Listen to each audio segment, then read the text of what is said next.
From MLU headquarters in Philadelphia, this is Cleats and Cufflinks.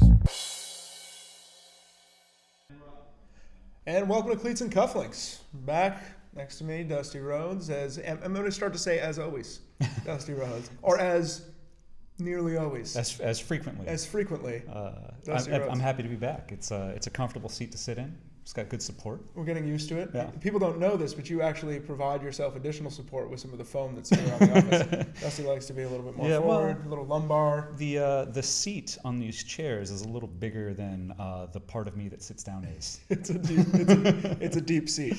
Versatile. Versatile. It fits a lot of different body types. Yeah. That's what we like to say. Glad to have you back. We actually skipped last week because you weren't here. Yeah. I've just decided that's what I'm going to do now. It's a means of pressuring you to come up to Philadelphia, I guess. That's fine for me. I've been moving over the last week or so I'm a little discombobulated, a little out of sorts. Don't know where all my clothes are. Don't know where my belongings are. They're in boxes. So that's fine. I would not have been able to do it even if I had been able to make it up here. I've seen you during your move have come upon some interesting paraphernalia streaming around, some old Frisbee insights in the mix, I think. So many things. I have notes from games in 2003, back when I first started with Pike. I have notes on players who no longer play anymore. I have some notes on players who still play, secrets about how I thought I was going to be able to play against them. I found footage of you playing. I found footage of me playing. I don't think you did anything bad in that game, but all right. It was limited. Typically, I didn't do anything bad. Sometimes I was not noticed. Right. But that season, 2004, I had no turnovers. It was, and the fact that there's this video and all of this that I'm just coming back across is kind of that's the exciting thing for me, is I get to go back through them and sort of compare what I knew then to what I know now, and the players that I was thinking about and the styles that I was thinking about and all these different things. It's been enlightening, but I haven't had the time that I would like to go back over all of it, because I just have to put it in a box, carry it down the stairs, drive it across town, and come back for more. Yeah, that will affect your ability to parse the data. I think it would be interesting, though. Maybe we'll do a little Dusty's Dusty Remnants segment. Dusty Reminisces, Dusty Rhodes-iness. There's something in there. We'll find it. We'll find it. There's a terrible pun we're looking for. We'll find it. But for now, we're gonna start our show with what I hope will be a somewhat regular segment called the Don't Panic segment. Both of us being, I would say, enormous nerds. Are huge fans of Hitchhiker's Guide to the Galaxy. One of the best. One of the best. Douglas Adams, rest in peace. 5-part trilogy. 5-part trilogy. Fantastic. Every version of which is very different from itself. The radio show, the old text-based computer game. Not sure you ever played that. I'm aware of it. Yeah, it's impossible. You can't do anything. Most text-based computer games are, because there are these commands that you don't know exist that you have to learn about it anyway. Yeah, we're getting off topic, but we're gonna use it as a jumping off point. So basically, in the book, if you've never read the book, you're listening to the wrong podcast. But if you've never read the book, get out and read it. But there's a game in the book called Brockian Ultra Cricket. Douglas Adams clearly had some opinions on cricket. Not all of which were positive. And Brockian Ultra Cricket, though some of which were positive. Oh, certainly. He was British. Yeah, it comes with the tea. It's the Commonwealth. So the Brockian Ultra Cricket has a series of rules, very comical, confusing game, but the rule 3 is what we're going to start with today. So rule 3 of Brockian Ultra Cricket. Put your team and the opposing team in a large field and build a wall around them. The reason for this is that though the game is a major spectator sport, the frustration experienced by the audience at not actually being able to see what's going on leads them to imagine that it's a lot more exciting than it actually is.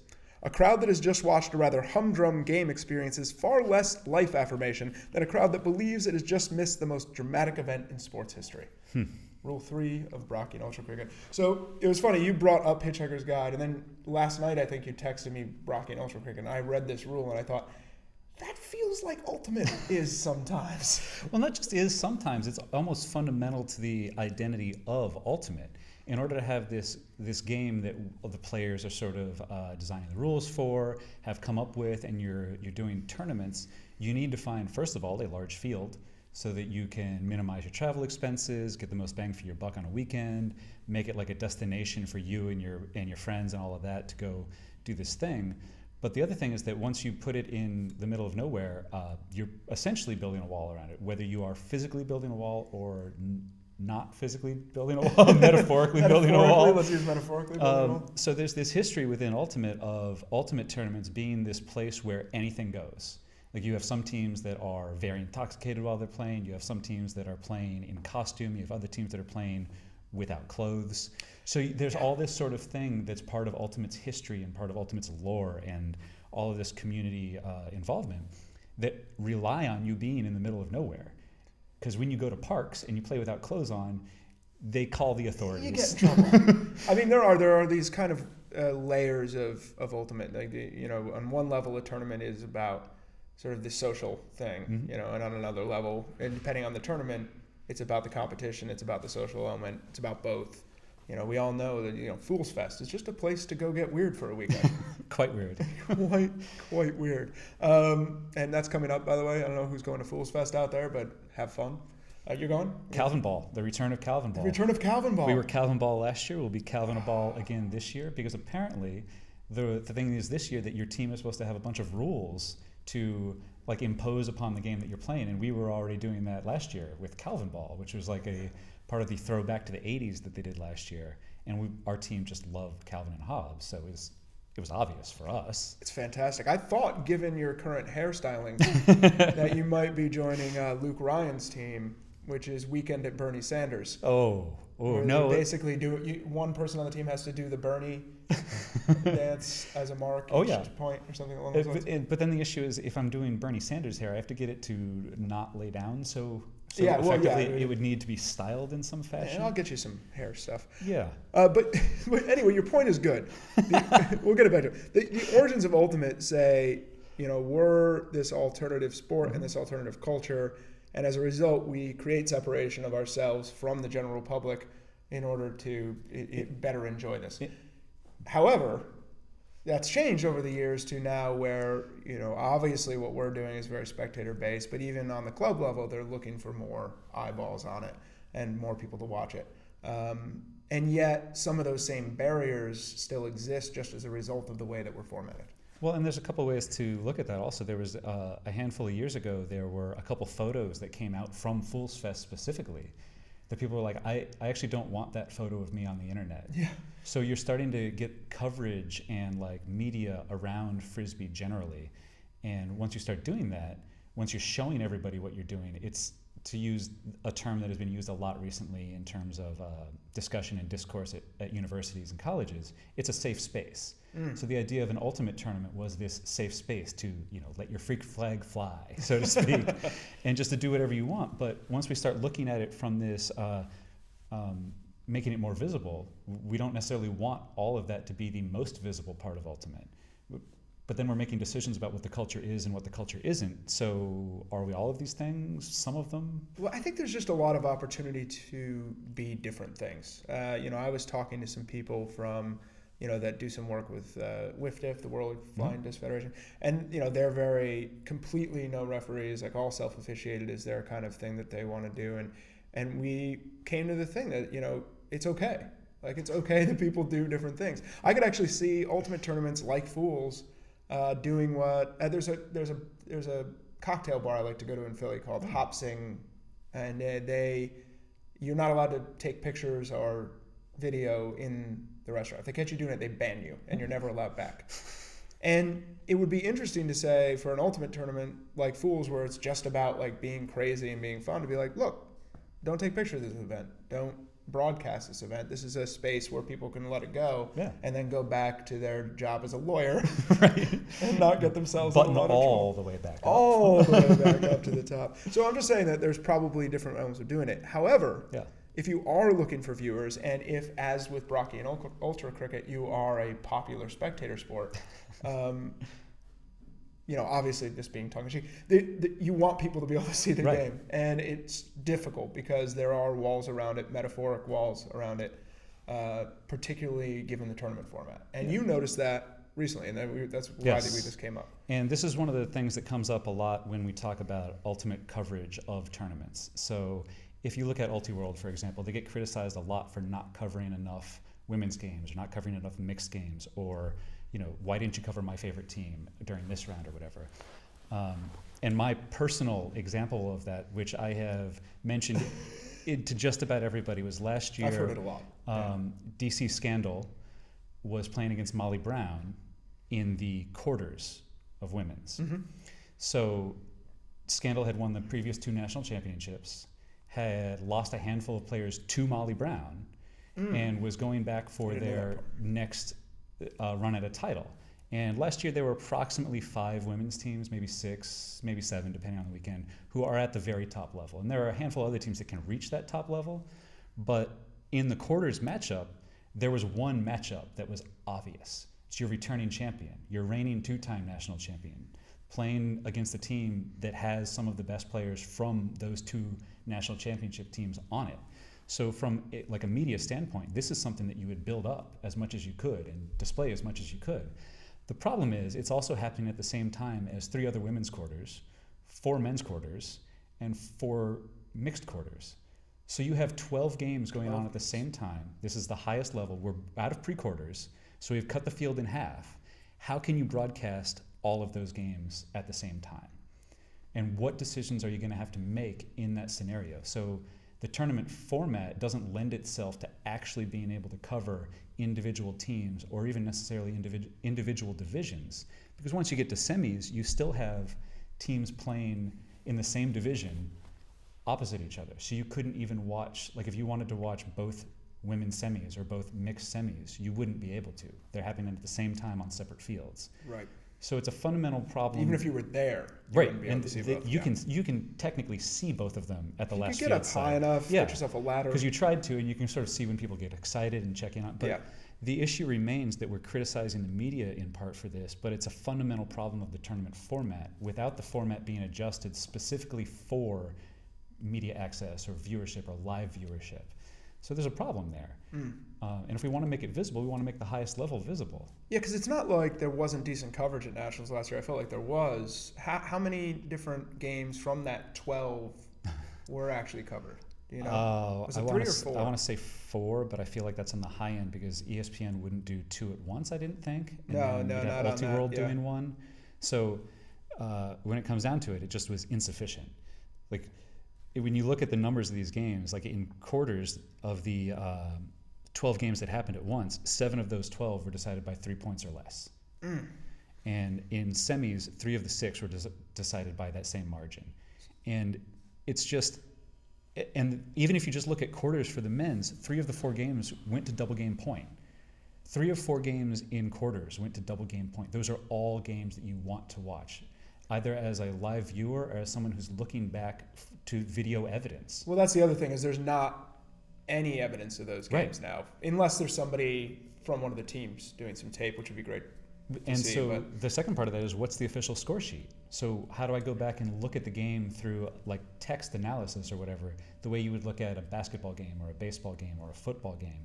There are still records of those games. Or an MLU game now with our new thing we added to the box score. I was just kind of setting you up for that. It's exciting. If you guys haven't seen that, the new box score thing, you can go point by point through a game. Yeah, and you can see the number of breaks and holds and all of that. I've appreciated the work you guys have been doing for that because it can, a lot of times in the past, I would try to find a specific MLU game and I would have to go through bits of the video. But now I can look at the stats and just say, oh, this is approximately the game I'm looking for. It shares similar characteristics to the game I'm looking for. It's a little bit easier to go. And then you can find I need that goal where this guy scored, and you can mouse over his name, see all the goals he scored, and then sift through and find it, which is cool. But the point of it is that I don't want it to seem, at least from my perspective, like we are knocking the media that covers a Nationals tournament. It's a huge tournament. There's only so much budget for cameras and for coverage, and it's not even knocking the tournament organizers like USAU. I mean, you have a tough task, and they have accommodated coverage a little bit better. Oh, yeah, with separating the championship out a little further, giving it some space to breathe. But I think what's interesting that you brought up is there's probably more that could be done there. Yeah, what I mean to highlight is just it is a really difficult problem to solve. And I'm not sure if we're looking for media visibility, I'm not sure we're trying to solve it through the correct lens. You wouldn't schedule all those games at the same time if you wanted to make those games visible.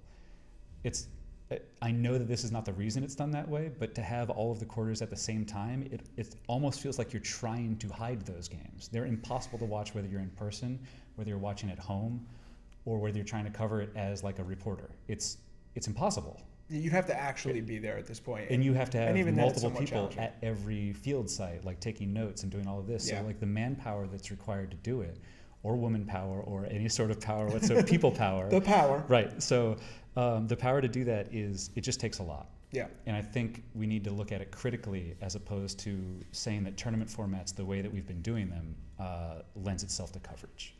Yeah, and I think that, I think you're absolutely right. If you want to cover it, you need to make some changes. But at the same time, there's going to be a limit to what you can do. Certainly. If budgets go up and you can cover 12 games at once, well, that's something completely different. But even then, that's hard to consume as a viewer, right, and as somebody watching it, which I know from when the Premiership has all their games on at once, and I'm on NBC Sports like, no, I can't see them all. I don't have enough computers. And it's the same thing with March Madness, with NCAAs, which are coming up here, and it's the same thing with Champions League or even the World Cup. But you can actually view all of them individually if you want to already, because the infrastructure is in place. So you're making tough choices. Here, the choice is already made for you, right? And it's a tough choice on the other end. So it's not your tough choice. The viewer doesn't have the agency. Exactly. And again, you also don't have the ability to go back and revisit it. So you're telling me then that Scandal Molly Brown game, that you aren't feeling a greater sense of life affirmation by having missed that game, but I'm not being sure, able to imagine because it's the greatest game that was ever played in Ultimate. It was a 1-point victory. So it's definitely not a humdrum game. I imagine it was a great game. Yeah. I imagine it was phenomenal. And I've talked to people who played in that game, and they said it was a good game, but they can't relay the experience of watching it to me, so I am making it up in my head. And I have an idea of what happened in the late points of the game, but I don't get to see it. I don't get to see how these things happen and make my own judgment. I have to infer from what other people are telling me. And it's frustrating because still, to this day, the only team that I'm legitimately a fan of in any sports is DC Scandal. That's the only one. That's it. That's it. That's it. I'm not a fan of other teams. I love sports. You're the perfect person for your job us. So this is the constant Zach Lowe thing, as he gets referred to as the Spock of basketball because he doesn't care about the teams, and that's very much my experience with it. The Eagles were the last team I cared about, and they broke my heart when they lost to the Tampa Bay Bucks. Yeah. Rondé Barber ran back a pick, closed down the old vet, and I was like, I felt awful for like a day. I was like, why am I feeling awful? This isn't what I want out of sports. This is terrible. And I just sort of divested from there. I mean, I still love individual players, and yeah, I'd rather see the team that I see more often win more because it's more fun, but not the full throwing stuff at your TV kind of fandom that all went away. That I have with Everton. No, I don't have that at all. All right, yeah, that's good. I'm happy without it. I didn't have it for many years, and I intentionally reintroduced it into my life, and I don't know why I did that. It's painful. I have a friend who's an Arsenal fan. My Saturdays. Oh no, not an Arsenal fan. Jonathan Tamari, who you may remember from way back when, and he declined to watch the most recent UEFA Champions League good choice. Arsenal game. With me, I'm a huge fan of the Champions League. He's just like, it's going to be too painful. I know it. Yeah, I know it beforehand. You know Messi's going to score on you twice before you even get into the game. Brutal. All right. Well, I think this is going to be interesting. I think it's something we're going to revisit because we're going to talk more in coming weeks about the MLU coverage this year and what we intend to do, and how that might actually have some applications in the club game, which could be interesting. Yeah. So we'll get into that stuff, but we'd love to hear from everybody else. Like, hit Dusty up at we didn't write it down again. That's what I was trying to do just before we came in. At DustWheatR, DUSTWEETR. Or you can get me at Nick Darling or at Cleats Cufflinks, and I'll make sure Dusty hears that. But I'd love to hear you guys' thoughts on how coverage choices are made. How the opportunity to cover could be improved. We really respect the job, I think, that Charlie from Multiworld is doing. Yeah, that was not a Elliot criticism. It's just his team at Sky are doing, that the ESPN crew is doing. There's a lot of good coverage out there. It's a difficult thing to do, and either you bend the tournament to accommodate the coverage, or you somehow expand the coverage. How you get that done? It's a conversation, and all the people who are involved in that should be open to changing it and hearing the ideas and like bouncing it around a little bit more than I feel it has. Absolutely. And there is some talk, and I know it's kind of behind the scenes, but there is some talk actually about a conference this fall of all of these people who cover Ultimate. So us, the AUDL, the USAU people, Sky, Ulti-World. And I think it's a great idea. Yeah. Like how we cover the game, how we do stats, how we do all that technical stuff. Establishing best practices. Needs to be talked about more. And I'm excited for it. So hopefully we can get that thing off the ground. The other thing that this quote reminded me of, though, right? We get the big walls around the field in Right. Brockian Ultra Cricket, which is important because it's a very dangerous game. Apparently, for those who don't know, the object of the game is you throw a bunch of sports equipment in there and you basically try to hit other players with it. And then you run away as fast as you can and apologize. Right. And you're given points for your apology being concise and, loud enough to be heard, preferably through a megaphone. Correct. Yeah. So it's a tough game, and so the walls are useful, protecting the spectators from actually seeing the game and protecting the players from the spectators, which brings us to our other point that we were talking about the other day. Wouldn't be Cleats and Cufflinks with you if we didn't talk basketball. I see people dive off the basketball court to get a ball and land in the stands. Yep. And I think back to the times that I've seen that in Ultimate. We were just talking earlier about Joel Wooten's play in the 2004 semis at Nationals. You can lay this out a little bit. I can't remember exactly which one of our overzealous throwers decided that they saw Joel streaking deep and it was time to throw a huck all the way down. It's almost always a good decision. All the way down the sideline, like 70 yards down the sideline from your own corner down to the other end zone. And Joel knew that the disc was not coming back in bounds. But he started out of bounds. Yeah, it never got close to coming back in. In fact, landed behind a row of spectators, which is part of the problem because Joel's 6'5" and very, very fast. Very fast. And launches himself horizontally even more effectively than vertically. Much more effectively. He was. I always joked about this with him, and he probably wouldn't like to hear it. But he was the shortest tall man I ever played with. Yeah, very good layout. And so the issue was that he has the imperative to attempt to lay out and touch this disc before it hits the ground, because he's then an inbounds player, which will then add 60 to 65 yards of starting position for your offense or for your defensive team. Yeah. Once the other team picks up the disc. So he launches himself from inbounds, flies over a spectator on the sideline next to a cooler, gets his hands kind of near where the disc was, and I don't think he got it before it hit the ground. He may have. I can't remember. When I've if gone he back did to or watch not. the video, I haven't seen the follow-up play for that, so like the video cuts out right then. Oh, we had that little highlight reel, yeah. Right. You can't tell because he's at that point behind the audience. And this is something that happens in not just in like recreational play or in your summer league or whatever. This happens at regionals. This happens at sectionals. It may still happen at nationals, but it happens far less frequently because the USAU has established, a buffer zone where you can have officials, and then you can have players and coaches, and then you have spectators. The question becomes, why don't players take it upon themselves to do this all of the time? When I go to my Winter League games now, I see bikes within 2 feet of the sideline. I see chairs that are sitting on the field. What is it that makes you think that a bike or a chair is something that you might want to lay out into or run into, or even just try to pivot out of bounds with your pivot foot in bounds and throw through or around? It's something that we all have the power to change, but we constantly choose not to do it. If you're playing a Frisbee game, I'm betting you're competent enough to walk 20 yards to your bike. It's not that far. Yeah, you're probably not going to get worn out doing that. Yeah, I think about this all the time. When I was just at a game. I was out at a tournament in New Jersey this weekend. College. Yeah. And there are so many times when the guy walks the disc up to the corner of the end zone and it's like clear line and everybody has to move back. You're all Frisbee players. And there was literally, and again, it's tight. The fields are kind of close together, but even just a lot of the time, in fact, most of the game, there was a sideline full of people on the field. Yes. Not just next to the sideline, but actually on the field. And to be fair, we all know that once the disc goes past you and you want to lean out a little bit, like and you can walk through end zones. But it's if you're the trying to waterfall get effect of leaning out. Yeah, but if you're aware enough and cognizant of where you are, you can be on the field without restricting play in any way. But that's not what's happening. What's happening is there's an artificial sideline. And whether you're consciously aware of it as a thrower or not, your throws are restricted just because there are objects there. You don't have to necessarily be aware of a light pole to not throw at the light pole. Like you don't have to say, I'm not going to throw through that crowd of people to not throw through that crowd of people, but your choices are being restricted as a player as a result of that. So it's got three real effects from what I see at this kind of issue. One is safety.